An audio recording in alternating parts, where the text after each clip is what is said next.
अभी जो हम लोग का टॉपिक चल रहा है वो चल रहा है object oriented programming using C sharp. और इसमें हम लोग इनहेरिटेंस पढ़े, डिफरेंट टाइप ऑफ इनहेरिटेंस पढ़े। और इनहेरिटेंस पढ़ते समय ही हम बताए थे कि एक इनहेरिटेंस करते समय एक कीवर्ड का बहुत समय यूज होता है जो होता है बेस कीवर्ड। ये लगभग हर प्रोग्रामिंग लैंग्वेज में अलग अलग फॉर्म में होता है। जैसे यहाँ पे बेस है, जावा में जाओगे तो वहाँ सुपर के नाम से आ जाता है। तो लगभग हर जगह ये कीवर्ड मिलता है इस तरह का चीज। और इसका बहुत इंपॉर्टेंट रोल है जब आप इनहेरिटेंस करते हैं। इनहेरिटेंस जब करते हैं तो हम बताए थे कि अगर आप इनहेरिटेंस करते हैं, आपके पास अगर क्लासेस है, एक क्लास किसी दूसरे क्लास को इनहेरिट करना चाहेंगे, सिंगल इनहेरिटेंस है या मल्टी लेवल इनहेरिटेंस है, तो हर केस में आपका बेस क्लास और डिराइव क्लास दोनों का कंस्ट्रक्टर कॉल होता है, दोनों का डिस्ट्रक्टर कॉल होता है।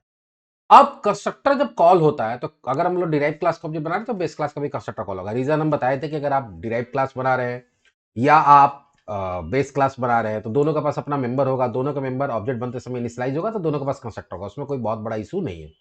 इशू कब आएगा? जब आपका कंस्ट्रक्टर का सिग्नेचर अलग अलग होगा बेस क्लास में और डिराइव क्लास में।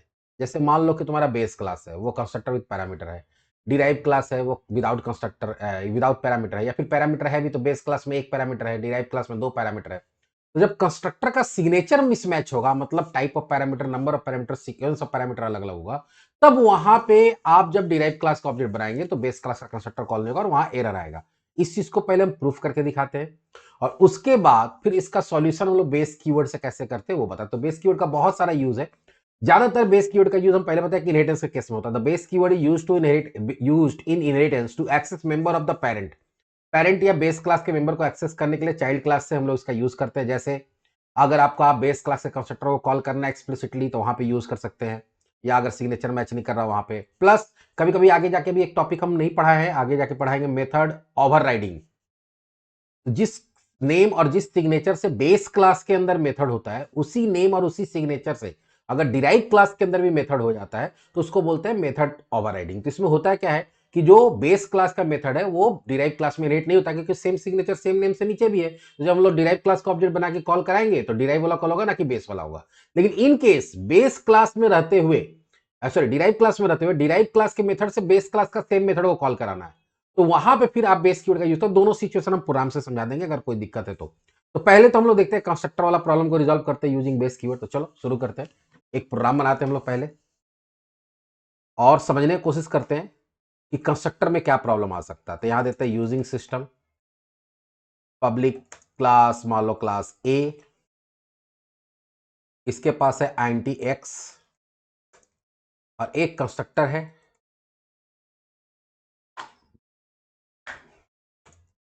जिसको एक पैरामीटर चाहिए।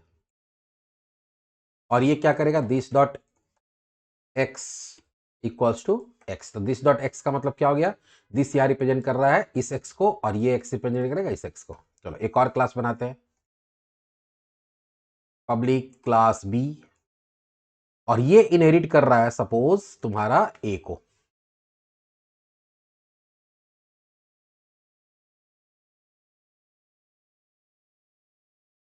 इसके पास है आइडेंटिटी वाई एंड जेड।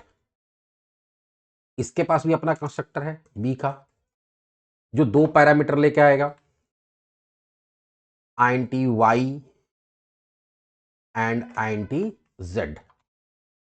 और ये कर रहा this dot y equals to y, this dot z equals to z. और एक फंक्शन भी होगा सपोज इसके पास, पब्लिक स्टैटिक वॉइड मेन, या पब्लिक वॉइड देते हैं, पब्लिक वॉइड कोई भी नाम देते हैं, डिस्प्ले, मेन बाद में बनाएंगे। तो डिस्प्ले दे दिए। डिस्प्ले में हम लोग क्या करना चाहते हैं कि जो तुम्हारा इसके पास बी के पास तो एक्स वाई जेड तीनों का, तीनों का वैल्यू को प्रिंट करा देते हैं। कंसोल डॉट राइट लाइन और यहां देते हैं एक्स का value,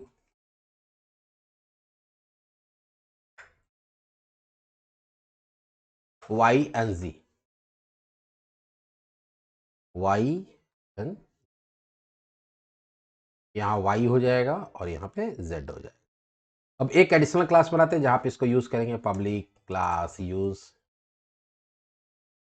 public static void main object बनाते हैं बी का obj equals to new B, लेकिन अब इसका कंस्ट्रक्टर 2 पैरामीटर ले रहा था, इसके कंस्ट्रक्टर में 2 वैल्यू पास करना पड़ेगा। तो यहां दे दिए 10 या 20 दे दिए और यहां दे दिए 30, कोई बात नहीं है। और उसके बाद ओबीजे डॉट डिस्प्ले, क्योंकि इसका कंस्ट्रक्टर 2 ही पैरामीटर ले रहा है तो हम 2 ही वैल्यू पास करेंगे, लेकिन इसका कंस्ट्रक्टर कितना ले रहा है? 1। अब यहां देखो कंस्ट्रक्टर मिसमैच है। अब देखते हैं इसको कंपाइल करके क्या होता है। Base demo 1.cs .NET command prompt खोलते हैं।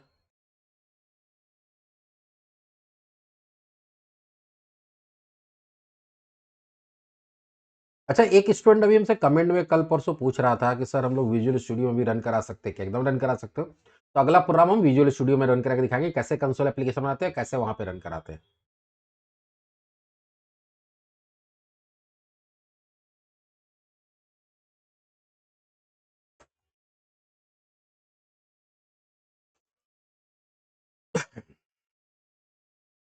अब देखो यहाँ पे एरर आ रहा, क्या रहा? There is no argument given that correspond to the required parameter x for a dot a and t. अब यहाँ पे प्रॉब्लम क्या हो रहा है? ए इज इनएक्सेसिबल है, वो तो इनएक्सेसिबल है, यहाँ पब्लिक नहीं लिखे इसके कारण। यहाँ पे पब्लिक कर देते हैं, यहाँ पे भी पब्लिक कर देते हैं, वो तो एक अलग एरर है। लेकिन एक एरर अगर समझोगे तो क्या है, समझते हैं। There is no argument given that correspond to the required parameter a x of a dot a. बोला ए का जो कंस्ट्रक्टर है इसके लिए कहीं से पैरामीटर आ नहीं रहा। बोलो सर पैरामीटर तो हम नीचे पास किए हैं, लेकिन पैरामीटर किसके लिए पास किए? बी के लिए। और बी क्या लेके जा रहा? 2 वैल्यू, 2 लेके जा रहा तो इसके साथ मैच कर रहा, काम हो जा रहा। लेकिन इसको तो एक ही वैल्यू चाहिए। तो पिछला बार क्या था कि पिछला बार कोई भी पैरामीटर पास नहीं किए थे, तो जो सिग्नेचर इसका था वही सिग्नेचर इसका था, तो नीचे से कोई वैल्यू नहीं आया तो ये भी कॉल हो गया, ये भी कॉल हो गया। लेकिन अब प्रॉब्लम क्या हो रहा है कि नीचे से 2 वैल्यू आ रहा है, ऊपर वाला को चाहिए 1 वैल्यू, ये सिग्नेचर मैच कर नहीं रहा, तो फिर कैसे काम होगा? तो यहीं पे हम लोग को जरूरत पड़ता है बेस कीवर्ड का, कि अगर आपका डिराइव क्लास का ऑब्जेक्ट बन रहा है या डिराइव क्लास का कंस्ट्रक्टर बना रहे हैं और डिराइव क्लास के कंस्ट्रक्टर का सिग्नेचर और बेस क्लास के कंस्ट्रक्टर का सिग्नेचर अगर अलग अलग है, तो फिर डिराइव क्लास का कंस्ट्रक्टर जो है वो एक्सप्लिसिटली बेस क्लास के कंस्ट्रक्टर को कॉल कराएगा। कैसे? तो यहां पे पहले लिखना पड़ता कोलोन, उसके बाद यहां लिखना पड़ता है बेस, और हम बोले भैया जब इसका कंस्ट्रक्टर कॉल होगा तो बेस को कॉल करा लो। और यहां से तुम या तो मैनुअली वैल्यू दे दो, तो जब भी कॉल होगा तो हमेशा 10 ही देगा, या तुम जो चाहते हो कि y का जो वैल्यू आ रहा है, ठीक है, y का जो वैल्यू आ रहा है वही उसमें जाए। या फिर ऐसा भी कर सकते हो, पहले देखो, पहले हम 10 करके दिखाते हैं, इसका 3 सॉल्यूशन बताएंगे। इसमें हम 3 सॉल्यूशन बताएंगे। पहला तो क्या कि डायरेक्ट वैल्यू डाल दिए 10, तो आप जैसे इसका कंस्ट्रक्टर कॉल होगा तो ये पहले भेज देगा इसका कंस्ट्रक्टर के पास, 10 यहां डालेगा, और x वाला जो इसके पास जो x है उसमें 10 हो जाएगा, और ये अपने पास y z का जो वैल्यू है वो डाल देगा। ठीक है, तो पहले देखते हैं इसको रन करा के कि अभी जो पहले कंपाइल करके देखते हैं कि एरर आता है कि नहीं आता है। एरर नहीं आया। अच्छा, आउटपुट देखते हैं। देखो 10 20 30, क्योंकि यहां से 20 30 तो दिए थे, तो 20 गया यहां पे, 30 गया यहां पे, और इससे y और z में चला गया, और ये ऊपर क्या भेज दिया? x में 10 भेज दिया। दूसरा हो सकता है कि ठीक है यही दोनों में से किसी एक को भेज दो, चलो y का वैल्यू हम भेज देते हैं। इसमें क्या हो जाएगा? इसका मतलब कि y का वैल्यू भी 20 रहेगा, और y वाला वैल्यू ही कहां जा रहा है? यहाँ x में, और x से यहां चला जा रहा है, तो y x और y में 20 रहेगा, z में अलग वैल्यू रहेगा। देखो होता है कि नहीं? देखो 20 20। अब तुम चाहते हो कि नहीं ये 3 पैरामीटर ले, यही 3 पैरामीटर ले, यही 3 पैरामीटर ले, एक्स वाई जेड। तो अगर एक्स वाई जेड ले रहा तो यहां से तुमको 3 वैल्यू पास करना पड़ेगा as per the constructor, signature of constructor. और हम लोग क्या चाहते हैं कि वाई और जेड से इसको इनिशियलाइज कर दे और ऊपर क्या भेज दे? एक्स भेज दे। या देखो एक्स भेज दिया। अब देखो जब भी डिराइव क्लास का ऑब्जेक्ट बनाएंगे तो 3 वैल्यू देंगे, और 3 में से 2 ये खुद से अपना वाला का अपने इनिशियलाइज करेगा, और उसका वाला को बोलेगा भैया तुम अपना इनिशियलाइज कर लो, हम तुमको डेटा मेरे पास आया हुआ है, हम तुमको देते हैं, तुम लेके अपना इनिशियलाइज कर लो। एक तो ये भी हो सकता था कि यहाँ पे this dot x equals to x लिख सकते थे, लेकिन जब हम लोग रियल लाइफ में काम करेंगे तो वहां पे जिस क्लास का एक सिंगलटन का कॉन्सेप्ट होता है कि जिस क्लास का जो काम है वही करेगा, वो क्लास का काम दूसरा कोई नहीं करेगा। तो अगर तुम्हारा मेंबर है तुम ही इनिशियलाइज करो, तुमको हम डेटा दे रहे हैं, तो डेटा भेजने के लिए हम लोग किसका यूज कर लिए? बेस। तो यहां से क्या हो रहा है कि बेस कीवर्ड का यहां पे यूज कर रहे हैं to access the member of base class. तो यहां पे कौन सा मेंबर को एक्सेस कर रहे हैं? कंस्ट्रक्टर को।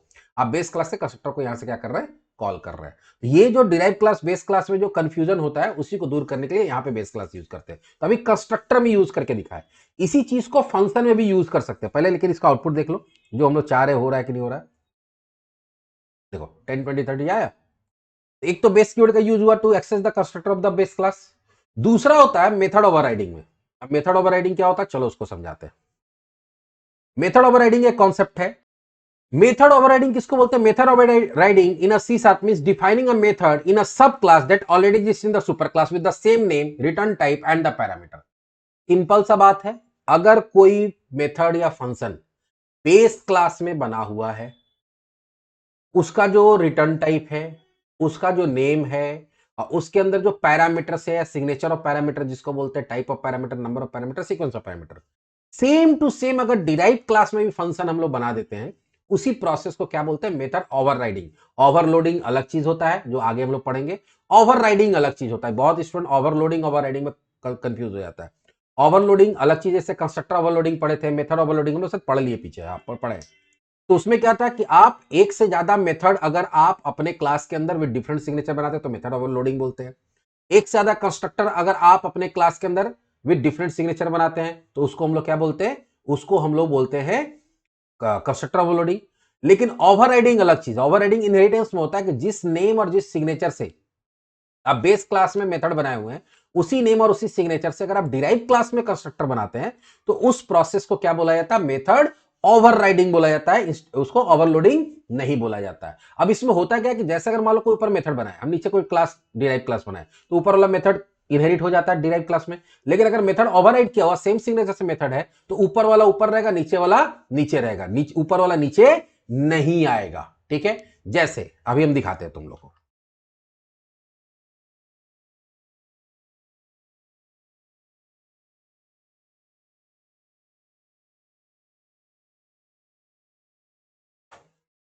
यहां पे क्लास बनाते हैं इंप्लॉय। ठीक है, कोई भी इंप्लॉय होगा तो उसके पास मान लो पब्लिक स्ट्रिंग इंप्लॉय आईडी होगा, पब्लिक स्ट्रिंग नेम होगा। तो मान लो ये दो, कोई भी इंप्लॉय होगा, किसी भी तरह का इंप्लॉय होगा तो इंप्लॉय आईडी नेम तो होगा ही, एक जेंडर भी होगा, public string gender date of birth, ऐसे कुछ कॉमन चीज होगा जो हर तरह का इंप्लॉय में होता है। अब इसके लिए क्या करते हैं हम लोग? इसके डेटा को इनपुट लेने के लिए हम लोग फंक्शन बनाते हैं, पब्लिक वॉइड एक्सेप्ट, जो तीनों डेटा इनपुट लेगा। Console CONSOLE console dot write line, या राइट ही देंगे, इंटर एम्प्लॉय आईडी। ठीक है, और यहां दे देंगे EMP ID इक्वल्स टू, क्योंकि स्ट्रिंग है तो कंसोल डॉट रीड लाइन,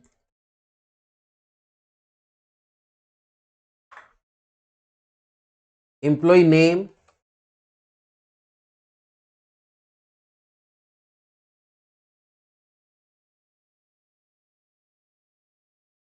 और employee gender.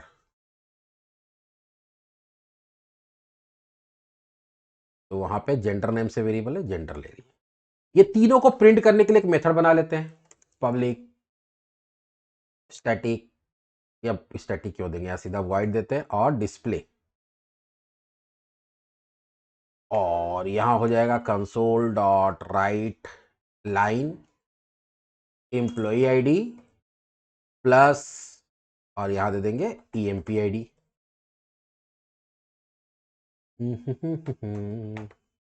Employ name, EMP name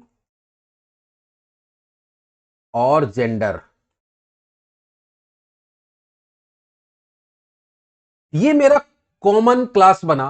जो कौन सा कॉमन क्लास है कि भाई मेरा एक इंप्लॉय क्लास होगा, उसके पास कोई भी इंप्लॉय, किसी भी तरह का इंप्लॉय, मान लो कि एक ऑर्गेनाइजेशन है तो उसके अंदर इंप्लॉय होगा, तो इंप्लॉय दो तरह का होता है, एक होता है रेगुलर इंप्लॉय या परमानेंट इंप्लॉय, एक होता है एडॉक एम्प्लॉय या इसको कॉन्ट्रेक्चुअल इंप्लॉय बोलते हैं। तो जो तुम्हारा रेगुलर इंप्लॉय हो या कॉन्ट्रेक्चुअल इंप्लॉय हो, उसका अगर डिटेल आपको मेंटेन करना है तो हर इंप्लॉय के पास इंप्लॉय आईडी होगा, नेम होगा, जेंडर होगा, डेट ऑफ बर्थ होगा, उसका एड्रेस होगा, मोबाइल नंबर होगा। तो उसके लिए एक अलग से कॉमन क्लास है, फिलहाल हम तीन ही लिए, और भी हो सकता है इसके अंदर। लेकिन जो रेगुलर इंप्लॉय होगा उसके पास क्या होगा? सैलरी होगा, एक एडिशनल क्या होगा? एक एडिशनल उसके पास एट्रीब्यूट प्रॉपर्टी होगा। लेकिन जो हमारा क्या होगा? जो हमारे पास एडहॉक इंप्लॉय होगा, हो सकता है वो सैलरीड ना हो, वो डेली वेजेस पे हो, भाई जितना दिन काम मिला उतना दिन का पैसा मिलेगा डेली बेसिस पे, तो उसका सैलरी नहीं होगा। तो यहां पे क्या होगा? दोनों इंप्लॉई है, लेकिन कुछ ऐसा प्रॉपर्टी है जो उसके पास कॉमन है, कुछ ऐसा प्रॉपर्टी है जो उसके पास अलग अलग है। तो जब अलग अलग है तो फिर तुम यहां पे दो अलग अलग क्लास बनाएंगे, दोनों के अंदर फिर क्या करना पड़ता? दोनों के अंदर ये भी लिखना पड़ता है, उसके अंदर भी, दोनों के अंदर ये कॉमन वाला भी रहता है और एडिशनल वाला भी रहता है। तो उससे बचने के लिए हम लोग क्या किए कि एक कॉमन क्लास बना लिए, ठीक है, जो बताए थे ना हायरार्किकल, कि एक मेन क्लास पे अब 2 या 3 4 क्लास तुम कॉन्ट्रेक्चुअल बना लो, परमानेंट बना लो, और दोनों को इनहेरिट करा दो किससे, एम्प्लॉय से। तो इससे बेनिफिट क्या होगा कि ये जो है कोड ये ऑटोमेटिक दोनों के अंदर चला जाएगा। तो फिलहाल अभी हम एक ही बनाते हैं, पब्लिक क्लास रेगुलर इंप्लॉय। तो रेगुलर इंप्लॉय के पास अपना क्या होगा, रेगुलर इंप्लॉय के पास सैलरी होगा, पब्लिक आईएनटी सैलरी। तो जब सैलरी होगा तो अब ये इसके पास अपना एक प्रॉपर्टी है, तो ये अपना एक का जिम्मेवारी लेगा, इनपुट लेगा आउटपुट लेगा। लेकिन तुम क्या कर रहे हो कि फंक्शन सेम नाम से बना दे रहे हो। ये काम पहले भी किए, लेकिन फंक्शन का नाम हम लोग अलग अलग बनाए थे, मेथड, फंक्शन मेथड जो भी बोलो। और डिस्प्ले इसके पास भी होगा, दोनों में नाम सेम है, कोई पैरामीटर भी नहीं ले रहा, कोई पैरामीटर भी नहीं ले रहा।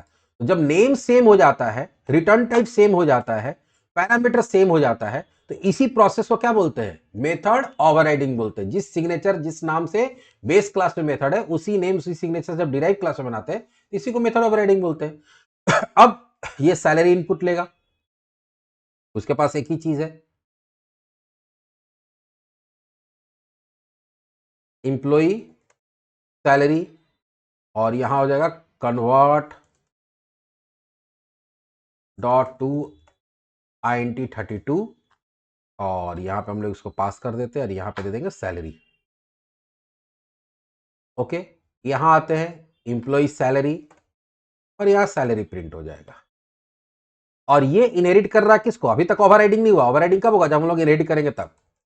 अब ये इनहेरिट कर लिया, तो इससे अब होगा क्या कि ये तीनों वेरिएबल तो इसके अंदर आ जाएगा, लेकिन ये दोनों मेथड इसके अंदर नहीं आएगा, क्योंकि यहां ओवरराइड किया गया। तो यहां पे अगर हम लोग इस क्लास का ऑब्जेक्ट बनाएंगे तो ये कॉल होगा, अगर कॉल करते तो, और डिस्प्ले करेंगे तो ये तीनों कॉल होगा। लेकिन अगर इसका एक्सेप्ट डिस्प्ले कॉल करते तो सैलरी इनपुट लेगा, सैलरी आउटपुट देगा। देख लो, अभी हम लोग इंप्लॉय किसका बनाते हैं, रेगुलर इंप्लॉय का, रेगुलर इंप्लॉय का ऑब्जेक्ट बनाते हैं।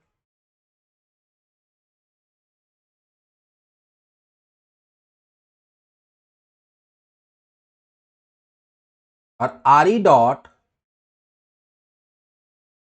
Accept RE dot display. तो देखो, थोड़ा सा थियोरेटिकली समझते हैं। यहां पे हम बताए थे अभी कि मेथड ओवरराइडिंग का मतलब क्या होता है कि जब आप बेस क्लास में जिस नेम, जिस सिग्नेचर से आप मेथड बनाते हैं या फंक्शन बनाते हैं, उसी नाम से डिराइव क्लास में बनाते हैं, उसको मेथड ओवरराइडिंग बोलते हैं, ठीक है। It allows sub class to provide its own specific implementation of method that already defined in the super class. हो सकता है सुपर क्लास में कोई मेथड है, उसको कोई काम बताया गया, लेकिन चाइल्ड क्लास में भी वही बिहेवियर रहेगा, लेकिन वो अलग ढंग से काम करेगा। बात समझ में आ रहा है कि ठीक है, मान लो कि एक व्हीकल नाम का क्लास है, व्हीकल नाम के क्लास में क्या है, एक ब्लो हॉर्न नाम का क्या है, एक ब्लो हॉर्न नाम का एक मेथड बनाया, और वहां पे उसको बता भी दिया कि हॉर्न कैसे बजेगा, हॉर्न बजेगा पॉ पॉ। अब एक बाइक नाम का क्लास बन रहा है जो क्या कर रहा है, व्हीकल को इनहेरिट कर रहा है, लेकिन बाइक में पो पो वाला हॉर्न नहीं होता, टी टी वाला हॉर्न होता है।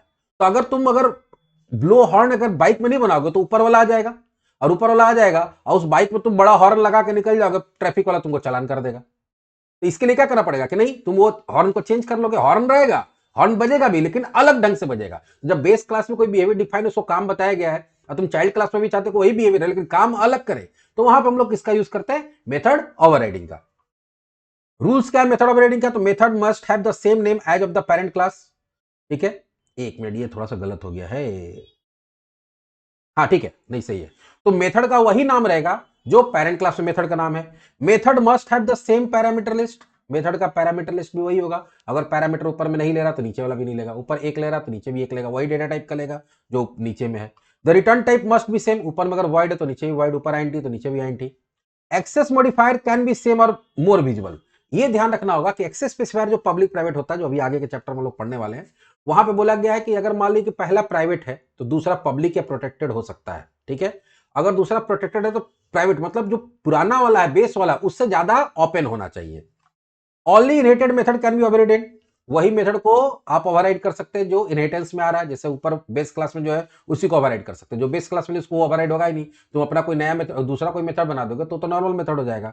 And method can not be sealed, static और प्राइवेट। और ऊपर वाला जो मेथड है, ना उसको प्राइवेट बनाया गया है, ना उसको स्टैटिक बनाया गया, ना सील्ड बनाया गया। अभी सील्ड मेथड, सील्ड क्लास आगे पढ़ना हम लोग को, ठीक है। लेकिन फिलहाल स्टैटिक पढ़ लिए कि अगर ऊपर स्टैटिक है तो काम नहीं होगा, प्राइवेट है तभी भी काम नहीं होगा। मतलब अगर यहां पे तुम इस मेथड को प्राइवेट बना दिए हो तो यहां पे उसको ओवरराइड नहीं कर सकते हैं, या पब्लिक के बाद यहां स्टैटिक लिख दिए हो तो उसको ओवरराइड नहीं कर सकते हो, या यहां पे पब्लिक के बाद सील्ड लिख दिए हो तो यहां पे ओवरराइड नहीं कर सकते हो। सील्ड क्या होता है, सील्ड का आगे का टॉपिक हम लोग को पढ़ना है, सील्ड क्लास सील्ड मेथड दोनों पढ़ेंगे हम लोग। तो अभी ये क्या हो गया, यहां पे मेथड ओवरराइड हो गया, लेकिन मेथड ओवरराइडिंग से प्रॉब्लम क्या हो गया, दिखाते क्या प्रॉब्लम हो गया।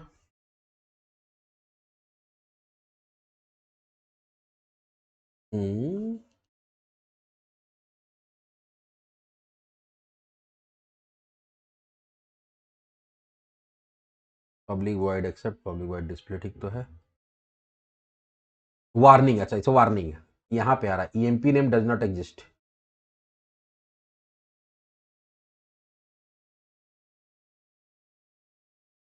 तो ईएमपी नेम है ही नहीं, यहां क्या है, नेम है, यहां हम लोग ईएमपी नेम कर देते हैं, ठीक है। वार्निंग है, उस पर हम लोग नहीं जाते हैं। अब हम लोग रन कराते हैं मेथड ओवरराइडिंग। सैलरी मांगा, हम लोग दिए 55,000, सिर्फ सैलरी प्रिंट हुआ, क्यों, क्योंकि ये जब हम लोग कॉल करा रहे हैं किसको, एक्सेप्ट को, तो एक्सेप्ट यहां मिल जा रहा है और इसके अंदर जो कोड लिखा हुआ काम हो जा रहा है, ऊपर जा ही नहीं रहा है। कोई भी मेथड को जब कॉल कराते हैं, जब डिराइव क्लास में मिलता है तब वो ऊपर जाता है, लेकिन यहीं पे मिल गया, ओवरराइड किया, इसलिए काम नहीं हुआ। अब तुम क्या चाहते हो कि नहीं, हम लोग तो जब कॉल करा रहे हैं किसको, एक्सेप्ट को, तो एक्सेप्ट में तो ये तीनों भी आया होगा, सॉरी तुम्हारा रेगुलर क्लास में ये तीनों भी आएगा, तो इसका भी तो डेटा चाहिए ना। तो अब तुम चाहते हो कि जब हम लोग इस एक्सेप्ट को कॉल करा रहे हैं तो ऊपर वाला एक्सेप्ट कॉल हो जाए पहले, उसके बाद ये काम हो। वहां पे भी हम लोग किए थे, वहां नाम अलग था तो कोई प्रॉब्लम नहीं, लेकिन यहां तुम अगर एक्सेप्ट लिख दोगे ऐसे तो ये रिकर्सन में आ जाएगा। रिकर्सन का पता नहीं कॉन्सेप्ट आप लोगों को पता है कि नहीं पता है, कि जब एक मेथड के अंदर से उसी मेथड को कॉल करा तो उसको रिकर्सन बोलते हैं। तो जब इसको कॉल करेगा, ये कॉल करेगा, यहीं से ऊपर चला जाएगा, फिर ये कॉल करेगा, फिर ये एक तरह से लूप में फंस जाएगा, इनफाइनाइट लूप में। तो आपको बता रहा हूं कि नहीं, ये वाला अपने वाला एक्सेप्ट को कॉल नहीं करना है, आपको बेस वाला एक्सेप्ट को कॉल करना है। तो हम बताए थे ना कि बेस कीवर्ड का यूज कब करते हैं, जब तुम्हारा किसी भी तरह का कंफ्यूजन होता है। यहां एक्सेप्ट कॉल करेंगे तो कंफ्यूज जाएगा, हमको इसको कॉल कराना है कि ऊपर वाला कॉल कराना है। तो हमको अगर ऊपर वाला कॉल कराना तो हमको क्लियरली बताना पड़ेगा कि भाई आप किसको कॉल कराइए, पहले ऊपर जाइए, ऊपर वाला बेस को कॉल कराइए, वहां से काम करिए, वहां से वापस आइए, तब ये 2 लाइन रन कराइए। उसी तरह से डिस्प्ले को कॉल कर रहे हैं तो बेस डॉट डिस्प्ले, अब आप यहां से इसको कॉल कराइएगा, यहां आएगा, ये पहले बेस के पास चला जाएगा, बेस का डिस्प्ले कॉल करा के काम आएगा, तब यहां काम होगा। अब देखो हमारा काम हो जाएगा। अभी जो हमारा काम नहीं हो रहा था, सिर्फ कौन सैलरी आ रहा था, अब हमारा काम हो जाएगा। देखो आईडी मांगा ना, E001 अमित मेल 55,000, डिस्प्ले भी किया था, देखो आ गया। तो या इसमें हम लोग दोनों चीज देख लिए, ओवरराइडिंग और बेस कीवर्ड का यूज। किसका यूज, बेस कीवर्ड का। तो बेस कीवर्ड का यूज फिलहाल अभी में देखे क्या, कि अगर आपका कंस्ट्रक्टर जो है वो कंस्ट्रक्टर क्या है, तुम्हारा कंस्ट्रक्टर का सिग्नेचर मिसमैच है, तो बेस क्लास के कंस्ट्रक्टर को डिराइव क्लास के कंस्ट्रक्टर से एक्सप्लिसिटली कॉल कराने के लिए हम लोग बेस कीवर्ड का यूज करते हैं। जब हमारा कंस्ट्रक्टर डिराइव क्लास से कॉल होगा तो वहीं से वो क्या करेगा, कोलन बेस करके करेगा। अगर आगे देखिएगा ASP.NET वगैरह में डीबी कॉन्टेक्स्ट वगैरह बनाते हैं या बहुत जगह कुछ बनाते हैं, तो वहां पे आपको बेस क्लास से कंस्ट्रक्टर कॉल करना पड़ता है बेस के थ्रू। या अगर आप मेथड ओवरराइड किए हुआ डिराइव क्लास से बेस क्लास के मेथड को कॉल कराना चाहते हैं, ओवरराइडन मेथड को कॉल कराना चाहते हैं, तो वहां पे भी हम लोग किसका यूज करते हैं, बेस। तो बेस का मतलब ही होता है बेस। ये मोटा मोटी कॉन्सेप्ट जो था हमारा बेस क्लास का और मेथड ओवरराइडिंग का हो गया। नेक्स्ट जो हमारा टॉपिक होगा वो होगा sealed class and sealed method पे। तो चलिए मिलते हैं नेक्स्ट वीडियो में।